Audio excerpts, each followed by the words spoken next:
예, 안녕하세요. 예, 만나서 반갑습니다. 벌써 갑진년 새해가 왔어요. 그죠? 시간이 엄청 빨리 흐르죠? 그래서 여러분, 제가 늘 드리는 이야기지만 우리가 자꾸 닦아야 합니다. 뭐 해야 돼요? 예, 자꾸 닦아야 해요. 제가 부처님 가르침 가장 좋아하는 부처님 말씀 중에 하나가 사람으로 태어나기 어렵고 무엇을 만나기 어렵다? 예, 부처님 법을 만나기 어렵다라는 말씀 자주 드리죠. 그래서 우리가 이번 생 사람으로 태어나 부처님 법을 만났을 때 우리가 잘 닦아야 한다. 지금 이 순간 잘 닦아야 한다라는 말씀을 자주자주 드립니다. 세월이 엄청나게 빨리 흐르죠. 예, 손살같이 지나요. 이렇게 한 해 한 해 한 해 지나다 보면 결국 누구 만나게 되는 거예요? 염라대왕 만나는 거예요. 또 이런 이야기하면 저 스님 정초부터 별 이상한 소리 하고 있네 라고 생각할 수도 있겠지만 우리 부처님께서 늘 말씀하시기를 모든 것이 덧없다라고 하셨어요. 뭐하다? 모든 것이 덧없다. 모든 것이 무상하다. 세상의 모든 게 무상하니 오직 정진하라라고 부처님께서 말씀하셨습니다. 어떻게 이 해인사 좋은 도량 만불보전에서 우리가 관세음보살 명호를 부르고 지장보살 명호를 부르고 지장정근, 관세음보살 관음정근 했는데 어떻게 힘 좀 받으신 것 같아요? 예, 벌써 받았어요? 아유, 빨리도 받는다. 예, 무슨 초고속 충전기도 아니고 그냥 바로 받아버리네. 그래서 항상 염불이 습관이 돼야 됩니다. 뭐가 습관이 돼야 된다? 염불. 우리가 죽으면 마지막에 가져갈 수 있는 게 업밖에 없대요. 뭐밖에 없어요? 업. 근데 업 중에서 가장 좋은 업이 염불공덕이래요. 무슨 공덕? 염불공덕. 그러니까 여러분, 우리가 미래를 위해서 혹은 다음 생을 위해서 우리가 큰 복을 짓고 선업을 쌓고 공덕을 닦고 싶다면 제일 첫 번째가 무슨 공덕을 많이 지어라? 염불공덕을 많이 지어라 라는 말씀을 제가 간곡하게 드리는 바입니다. 우리 중생은 다 행복하기를 원해요. 그렇죠? 다들 행복하게 살고 싶어 해요. 네, 부처님께서 분명히 말씀하셨지만 우리 팔만대장경에 분명히 나오지만 그 행복이라는 것도 불행이라는 것도 다 누가 지은 업이다? 다 내가 지은 업이랍니다. 그래서 우리 부처님 가르침 경전에 보면 업은, 내가 지은 업은 그림자와 같대요. 뭐와 같아요? 그림자. 항상 따라다닌대요. 그래서 행복도 불행도 좋은 일도 나쁜 일도 좋은 인연도 나쁜 인연도 내가 지은 업의 인연이다라는 것을 우리가 마음에 항상 되새겨야 합니다. 그래서 우리가 부처님의 가르침을 닦으면서 부처님께 간절하게 기도하고 정성을 올리고 복을 짓고 선업을 쌓고 공덕을 닦으면서 우리의 마음을 지금 닦고 있는데 우리가 부처님께 열심히 기도하고 공덕을 닦으면 정말 가피가 있어요. 무엇이 있어요? 가피. 분명히 가피라는 게 있습니다. 가피가 무엇이냐? 불보살님의 은혜를 가피라고 해요. 무엇이라고 한다? 불보살님의 은혜를 가피라고 합니다. 우리가 부처님께 간절하게 기도하면 분명히 가피라는 게 있어요.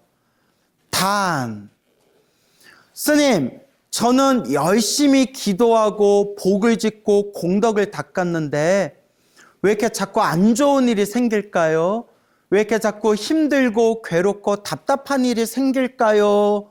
라고 질문하시는 분들도 계실 거예요. 그렇죠? 제 주변에 보면 정말 힘들고 괴롭고 답답할 때, 인생의 절벽을 만났을 때, 인생의 낭떠러지와 같은 위기를 만났을 때 몸과 마음을 다 놓아버리고 오직 부처님께 간절하게 기도해서 엄청난 가피를 받으신 분들이 제 주변에 굉장히 많아요. 그런데 기도를 많이 했는데도 힘들고 괴롭고 답답하신 분들도 분명히 있어요. 그러면 누구는 가피를 빨리 주고 누구는 가피를 늦게 주는 것인가? 절대 그게 아닙니다. 내가 닦은 만큼 돌아와요. 누가? 내가 닦은 만큼 돌아오는데, 단 내가 지은 업은 피할 수 있다 없다? 없다는 거예요. 내가 지은 업은 피할 수가 없다. 그래서 우리가 인과법이라고 하잖아요. 무슨 법? 인과법. 내가 지은 원인 따라서 무엇을 받는다? 결과를 받는다. 내가 지은 원인 따라, 내가 지은 씨앗 따라 그 결과와 열매를 맺는 거예요. 그래서 불교는 인과법이에요. 내가 지은 업, 내가 지은 내 업의 인연을 피할 수 있다 없다? 없다. 그래서 기도를 열심히 했는데도 힘들고 괴롭고 나쁜 일이 생기는 거예요. 기도를 열심히 해도 내가 지은 업은 누가 받아야 되기 때문에? 내가 받아야 되기 때문에. 기도를 열심히 하고 수행을 열심히 해도 내가 지은 업은 내가 받을 수밖에 없다. 그래서 기도를 열심히 해도 나쁜 일, 힘든 일, 괴로운 일, 답답한 일이 생기는 것이다. 그러나 기도를 열심히 했기 때문에 크게 받을 걸 어떻게 받는 거다? 작게 받는 거다.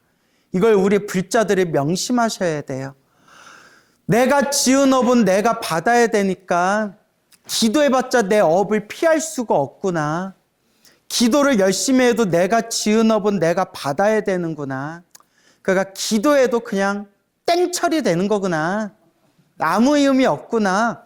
라고 생각하는 것이 아니라 기도를 했기 때문에 힘들고 괴롭고 나쁜 일이 생겨도 기도를 했기 때문에 크게 받을 걸 어떻게 받는다?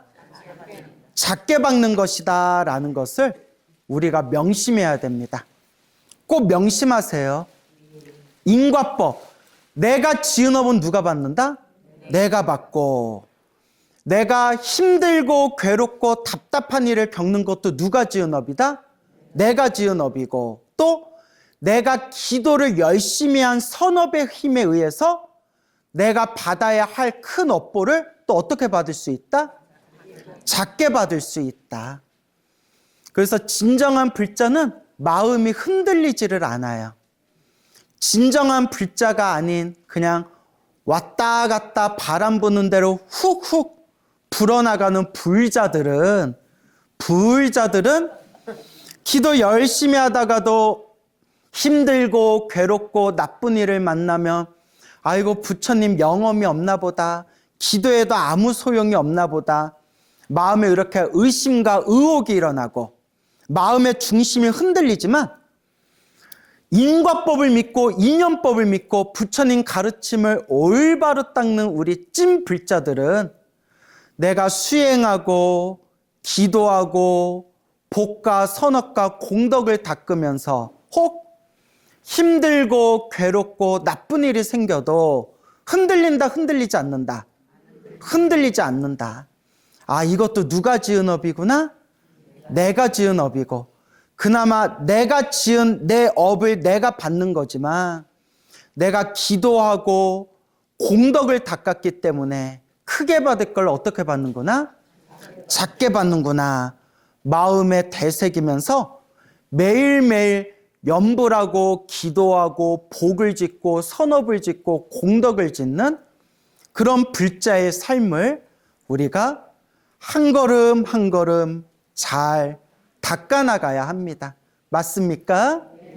그래서 여러분들이 이렇게 토요일 이 아름답고 좋은 날에 해인사 이 만불보전에 오셔서 이렇게 우리가 함께 부처님께 짧게나마 기도 올리고 또 부처님 가르침에 대해서 법문 듣고 공부할 수 있다는 것 자체가 여러분들이 지금 닦고 있는 과정이에요. 뭐 하고 있는 과정이에요?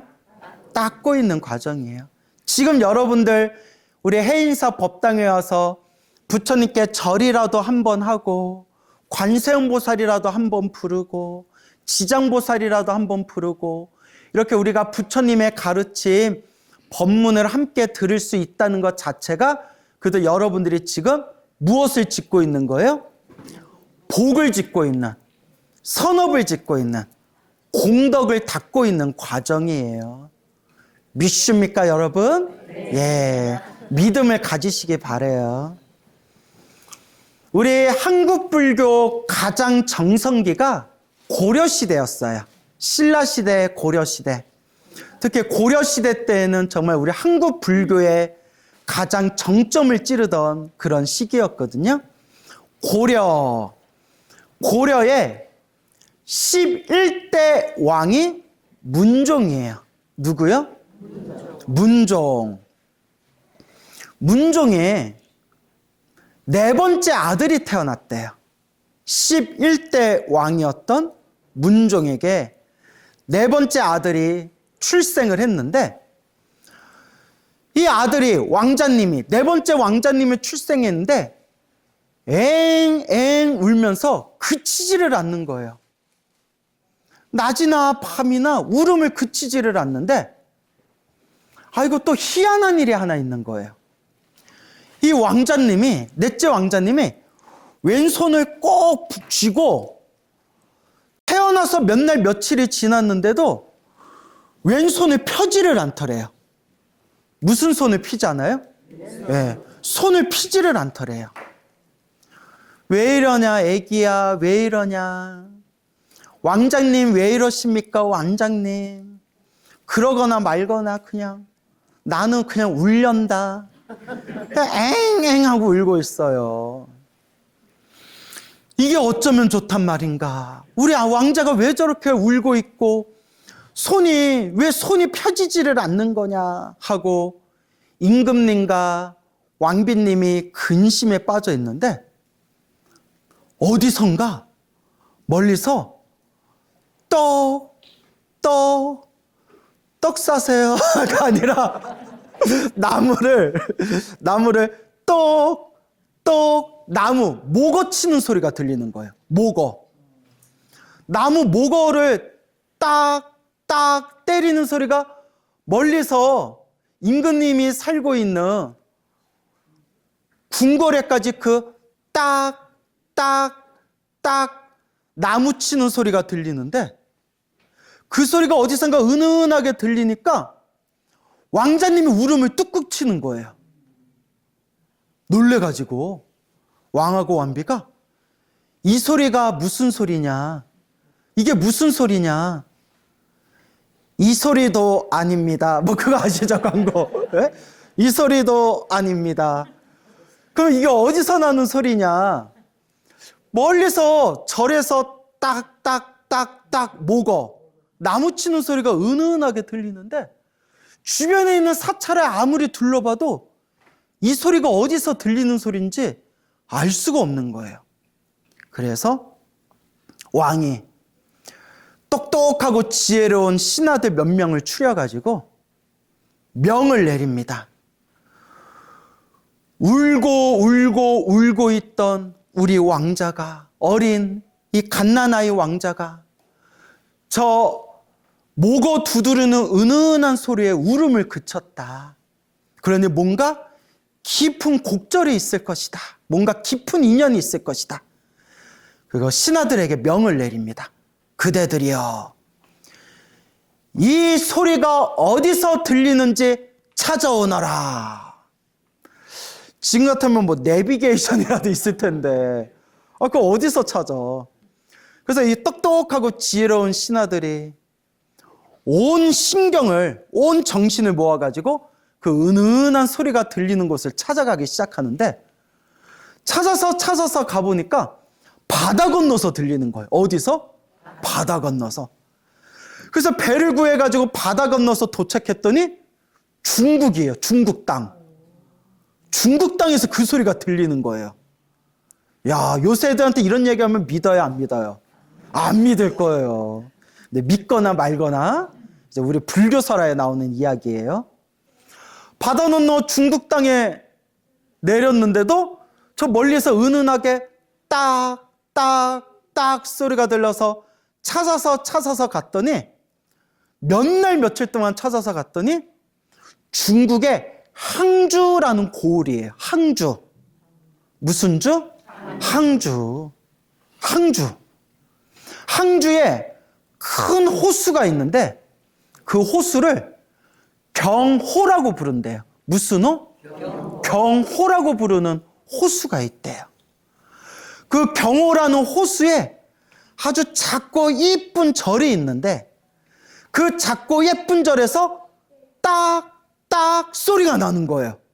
드디어 찾았어. 무슨 땅? 항주. 무슨 호수? 경호. 이제 또 이거 헷갈리면 집에 가서 엄마 오늘 행사에서 광우쌤한테 무슨 법문 들었어? 저 경주 땅에 항호라는 데에서 이렇게 경주의 항호? 또 이제 이렇게 헷갈리시는 분들 계세요. 어디라고요? 항주의, 이거 벌써 헷갈리시잖아. 항주의 경호. 그 옆에 아름다운 사찰에서 그 모거를 두드리면서 경을 읽는 소리가 들리는 거예요. 우와, 찾았다 하고 고려의 사신들이 그 절에 들어갔는데 웬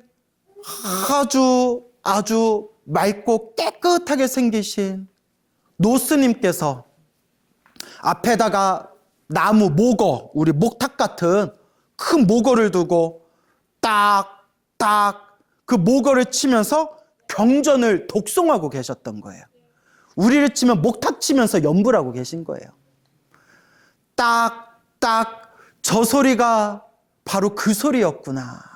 딱 소리를 내면서 기도하고 계시는 그 노스님을 찾아가서 스님, 저희는 고려에서 온 사신들입니다 하면서 자초지종을 설명하는 거예요.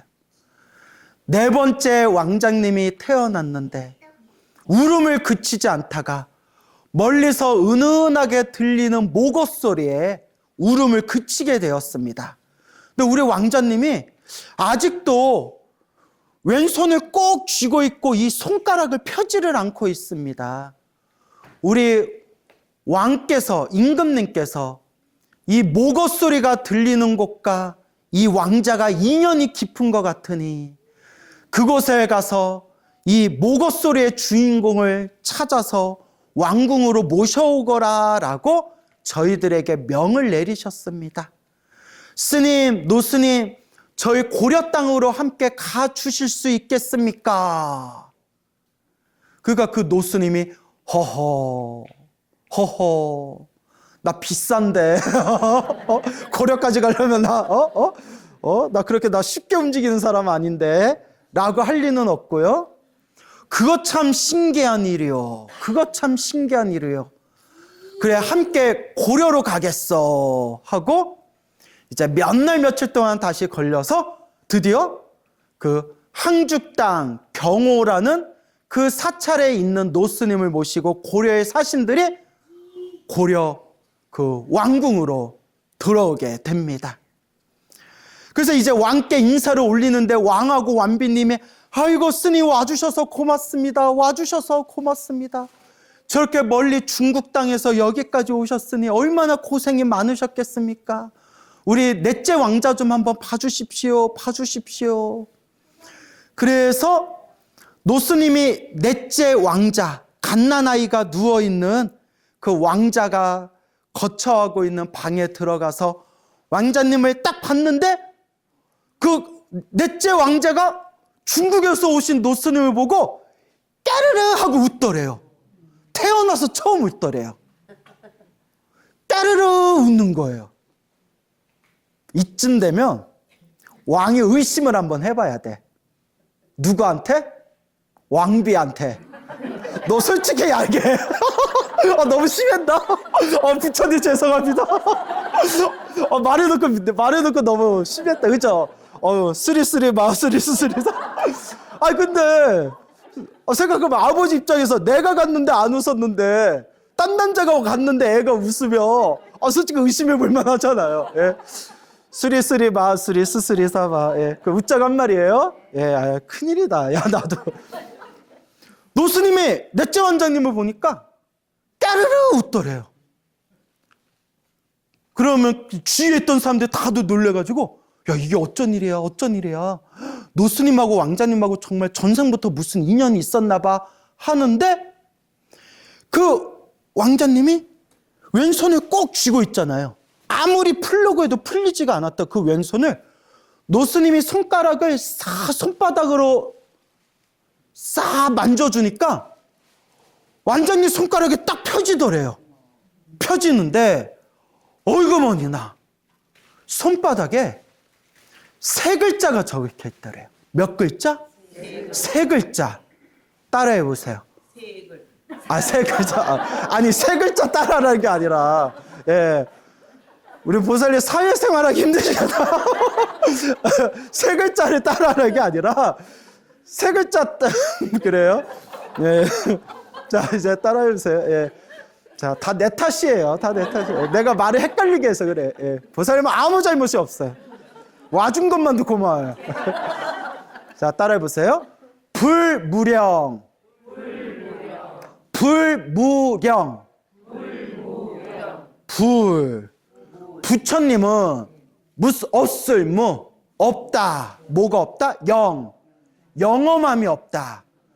부처님은 영험함이 없다. 영험이 없다. 불무령. 부처님은 영험이 없다. 불무령이라고 딱 적혀 있는 거 보고 노스님이 그 자리에서 엎어져가지고 막 울면서 스승님 하고 외치는 거예요. 무슨 님? 스승님. 스승님 하고 외치는 거예요. 왕도 놀라고 왕비도 놀라고 그 자리에 있던 신하들도 놀라고 막 지나가던 개구리도 펄쩍 놀라고 저 뭐야? 무슨 시츄에이션이야?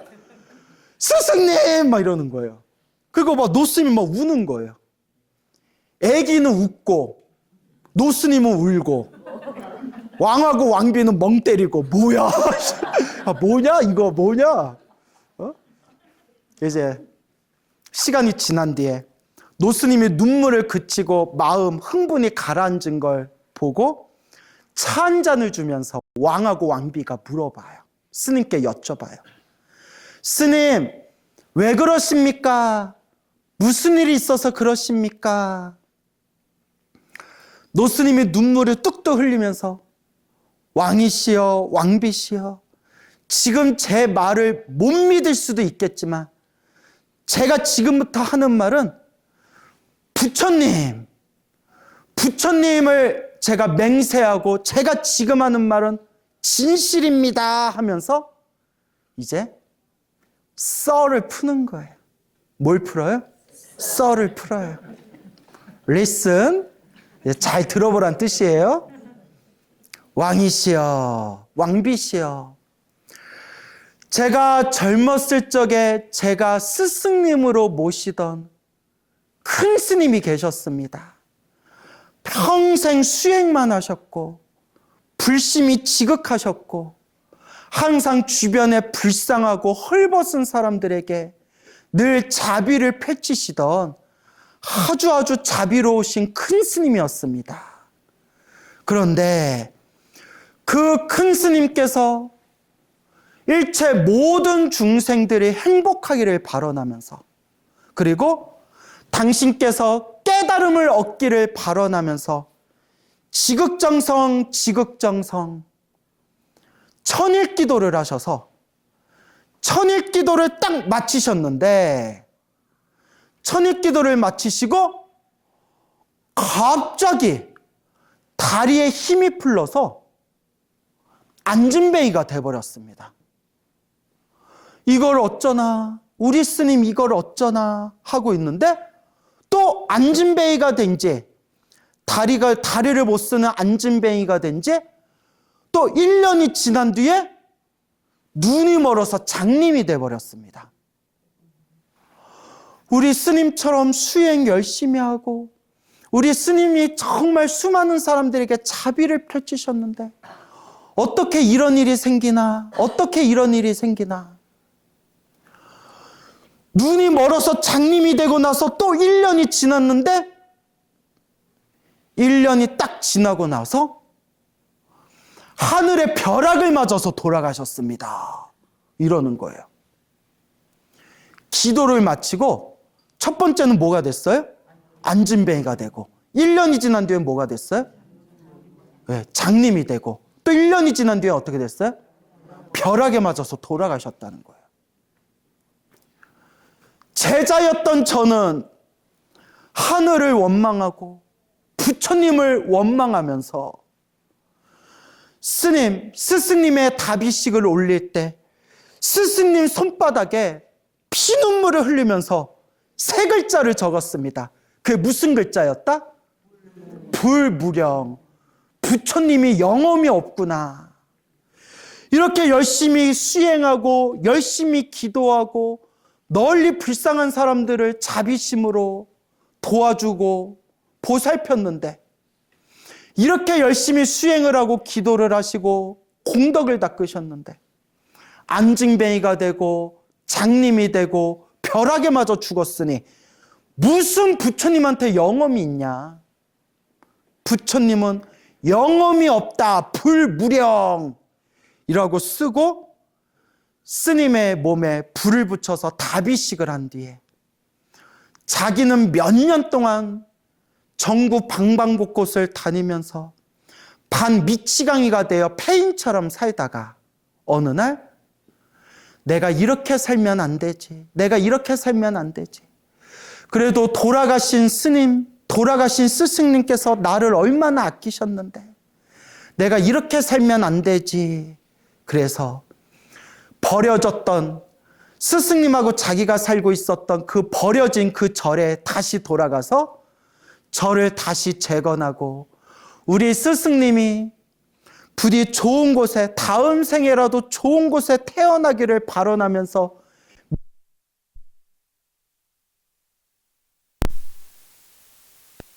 그러다가 어느 날 고려의 사신들이 찾아와서 우리 넷째 왕자님의 울음을 그치지 않고 왼손에 주먹을 쥐고 펴지를 않고 있는데 여기서 멀리까지 은은하게 들려오는 이 모고 소리를 듣고 울음을 그치게 되었습니다. 전생에 인연이 있는 것 같으니 우리 왕궁, 고려 왕궁에 와가지고 우리 왕자님을 한번 봐주실 수 있겠습니까? 해서 참 신기하고 이상하다라는 생각에 요 고려 왕궁에 와서 누워있는 왕자님을 뵀는데 왕자님의 왼손을 딱 펴보니까 뭐라고 적혀 있었다? 불무령. 그 불무령이라고 쓴 그 3글자가 누구 글씨체와 똑같았다? 제가 쓴 글씨체와 똑같은 불무령이라는 그 글자가 왕자님 손바닥에, 왼손바닥에 새겨져 있는 것을 보고 아, 스승님, 전생에 내 스승님이 고려의 왕자로 태어나셨구나. 너무나 가슴이 벅차 눈물을 흘렸던 겁니다. 이제야 알았습니다. 이제야 부처님 뜻을 알았습니다. 부처님께서 내가 지은 업은 크게 받을 걸 작게 받는다고 하셨는데 우리 스승님께서 과거 전생에서부터 지었던 무서운 업보가 과거 전생에 지었던 그 무거운 업보가 한 생은 안진뱅이로 살아야 되고 또 다른 한 생은 장님으로 살아야 되고 또 다른 한 생은 벼락 맞아서 죽어야 할 그 업을 이번 생에 한 번에 그걸 다 갚고 그 다음 생에 이 왕자로 태어났다는 것을 제가 비로소 깨달았습니다. 부처님 참해드립니다.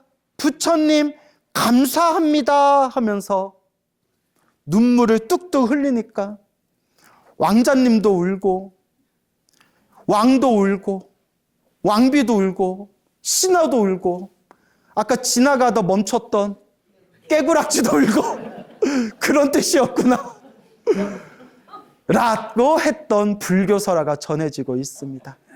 그 왕자님이 바로 고려시대 최고의 고승이라고 불리우는 대각국사 의천스님이십니다. 예, 이게 바로 대각국사 의천스님의 그렇게 전해지는 불교설화가 되겠습니다. 믿습니까, 여러분? 네. 와. 믿는 자에게 뭐가 있나니? 복이 있나니. 이왕 절에 오셨으니 무슨 조는 하고 가셔라? 11조는 하고 가셔라. 예, 또 분위기 이상해지고 있어요. 이게 크게 받을 걸 어떻게 받았다? 작게 받았다. 너무 놀랍죠? 제가 이걸 어렸을 때 이 이야기를 보고 제가 충격받았던 기억이 나요. 워낙 유명한 이야기라서 다 들어보신 분도 계시죠? 다 알고 있는 내용이지만 알고 있는 내용이라 하더라도 한 귀로 흘려버리는 것이 아니라 마음에 되새겨야 돼요. 어떻게 해야 돼요? 마음에 되새기셔야 돼요. 우리가 시작 없는 옛적부터 지금까지 살아오면서 이 거대한 윤회의 흐름 속에서 얼마나 많은 업을 지어왔겠어요. 좋은 업을 지은 게 있으니까 이렇게 사람으로 태어났을 것이고 사람으로 태어나는 좋은 업도 지었지만 또 알게 모르게 지은 나쁜 업보도 있기 때문에 돈 문제, 건강 문제, 인간관계 등등의 그런 힘들고 괴롭고 답답한 일들도 생기는 거예요. 그래서 우리 중생들이 살아가야 되는 이 사바세계를 선악과 악업이 얽혀있는 세계라고 해요. 무엇과 무엇이? 선악과 악업이 얽혀있는 세계예요. 인간으로 태어난 것은 선업이지만 재물복이 없는 것은 전생에 지은 업보예요. 재물복은 있지만 건강복이 없는 사람도 전생에 지은 업보예요. 재물복도 있고 건강복도 있지만 가족복이 없는 것도 전생에 지은 자기 업보예요. 재물복도 있고 건강복도 있고 가족복도 있었는데 수명복이 없어가지고 갑자기 확 하고 단명해버리는 것도 누가 지은 업이에요? 내가 지은 업보래요. 그러니까 이 우리가 살고 있는 윤회의 세상, 중생세계는 선악과 악업이 얽혀있는 세계래요. 저는 전생에 얼마나 복을 많이 지었기에 이렇게 젊은 나이에 머리 깎고 스님이 될 수 있었을까요? 엄청나게 복을 많이 준 거예요. 근데 또 전생에 무슨 업을 졌길래 나는 자식 새끼 하나 없을까요? 웃자간 말이에요. 또 저는 전생에 무슨 복을 많이 졌길래 이렇게 사람들한테 인기도 많고 또 어쩜 이렇게 얼굴도 귀엽게 태어났을까요? 네? 말해놓고 막 부끄러워서 웃자간 말이에요. 네. 그런데 또 전생에 무슨 업을 졌길래 당당당 당뇨가 있어가지고 맨날 피곤해요. 밥만 먹으면 피곤해. 예, 근데 걱정 마세요. 의사 선생님이 관리 잘한다라는 말 들을 정도로 관리 잘하고 있으니까 걱정하지 마세요. 예, 그냥 웃기려고 한 얘기예요. 예. 이게 다 자기 업의 인연이에요. 무엇의 인연? 다 자기 업의 인연이에요. 무슨 말씀인지 알겠죠? 이게 남 얘기가 아니라 누구 얘기예요? 내 얘기예요. 우리가 이번 생에 사람으로 태어나서 이렇게 부처님 법을 만나고 이렇게 해인사에서 우리가 이 천년고찰 이 맑고 깨끗한 도량에서 우리가 만나서 부처님께 절이라도 한번 올릴 수 있다는 것은 우리가 엄청나게 복이 많은 존재예요. 믿습니까? 네, 우리가 복이 많은 존재예요. 이렇게 복이 많은 존재지만 여러분들 마음마다 여러분들도 남들에게 말 못할 걱정, 근심 하나씩은 있을 거예요. 그렇죠? 그것도 누가 지은 업이에요? 내가 지은 업이에요.